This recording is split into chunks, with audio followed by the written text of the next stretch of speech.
Okay, the topic for today is lip trills. Pretty short topic. I'll just talk about how I worked on them and how I've developed them throughout the years into being able to get the pedal.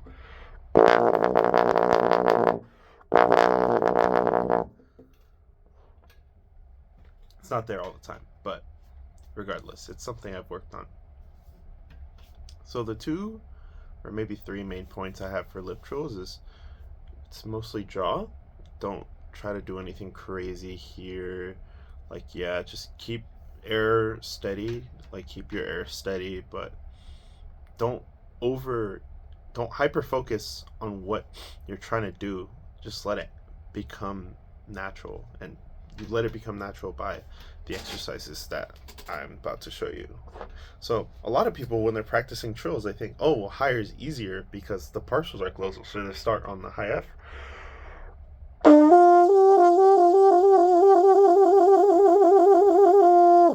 Which, yeah, it's easier to do lip trills there because it's higher. The partials are closer together, but you shouldn't work on something like lip trills where it's the easiest, I think. I When I started learning how to do lip trills, I was down here.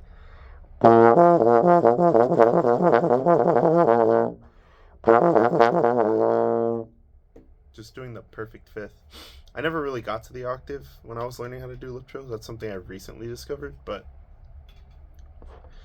that's the first thing, just allowing your jaw. The second thing being focus on the harder intervals because the high intervals are easy. You're going to get those. If you can get the low interval pretty close to a lip trill, you're going to get everything else rather easily, rather quickly too. The, the third thing is just when I'm thinking of a lip trill, if I'm lip trilling from F to G, like I was saying earlier, I like to think of buzzing in F sharp. So I'll buzz an F sharp in first position, or attempt to, and just trying to do that in first position kind of fluctuates me between F and G. It works for some people. It's more of a concept more than something I actually do, but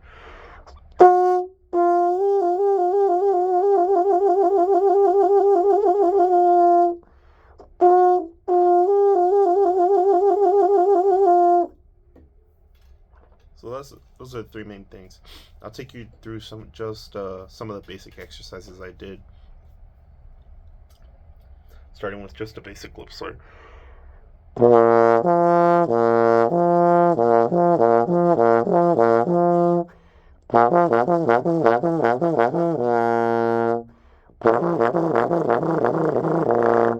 When it gets hard, I like to flutter it just to make sure my air is still working and to make sure I'm not adding any extra movement here, just relying on this and trying to even make that as minimal as possible.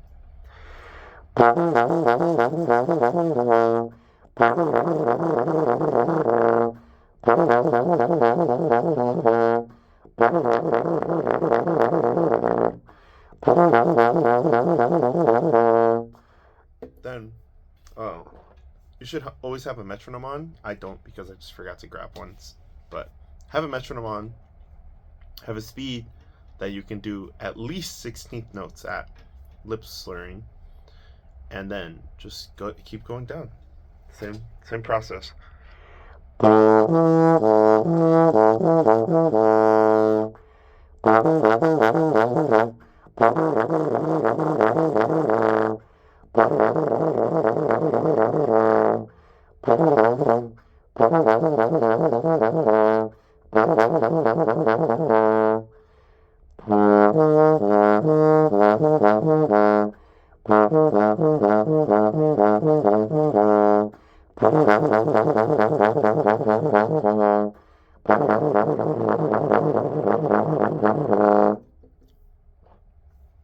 And try to get that up to just as fast as you can, however fast that may be. I think when I was working on lip trills, I got it up to 100 BPM, 16th notes before I started being able to lip trill.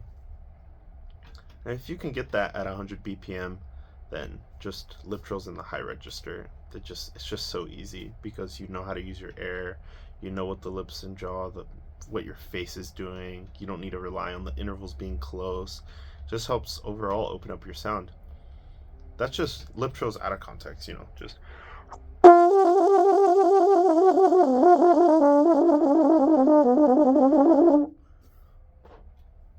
But you also have to be able to do lip trills in context because you're not. There are some pieces that do require a lip trill out of nowhere, but most of the time you're probably gonna have a lip trill in context to something else. So how I would work on that is go to fourth or fifth and just go up.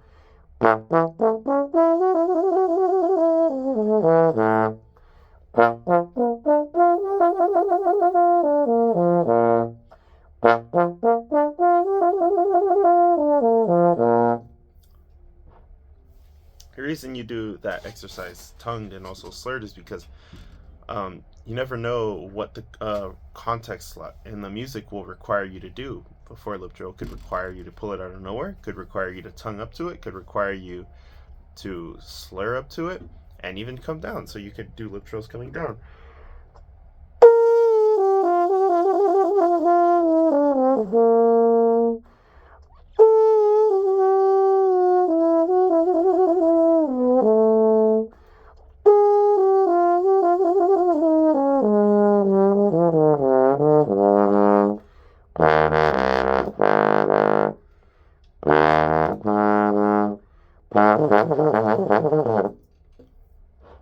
I recommend practicing lip trills every day for 5 to 7 minutes.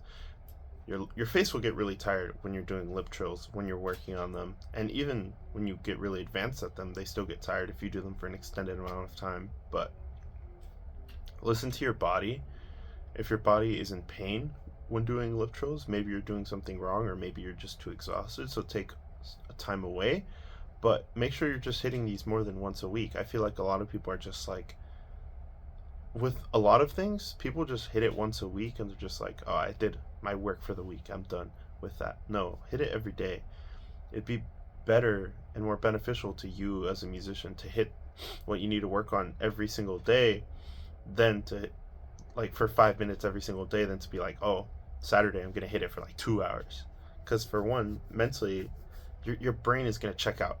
So I'd rather you as an individual work on something for 7 minutes super focused than be like, oh, on Saturday I'm going to do it for 2 hours, but then, half of that you're on Instagram or doing whatever. You have to truly focus when you're focusing on learning something new. And even when you're not, when you're just trying to do something you do every day, you should always focus on trying to make it better.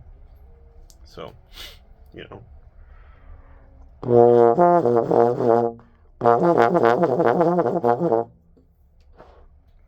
sometimes that interval gets really sloppy for me, so I have to sit down and actually focus on it. I'm not going to do that here because that'd be a very long video compared to what I want it to be, but just actually focus on it. Don't beat yourself up.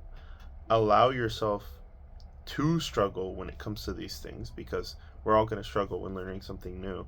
To some, it may come better and faster and more naturally to others, but don't let that discourage you. Continue to allow yourself to try and continue to allow yourself to work on these things, because as a musician, you never know what extended technique you're gonna need in your life. As James Markey once said, it's better to have it and not need it than to need it and not have it. Anyway, I hope this video helps. Any questions you have, you can leave down below. Thank you.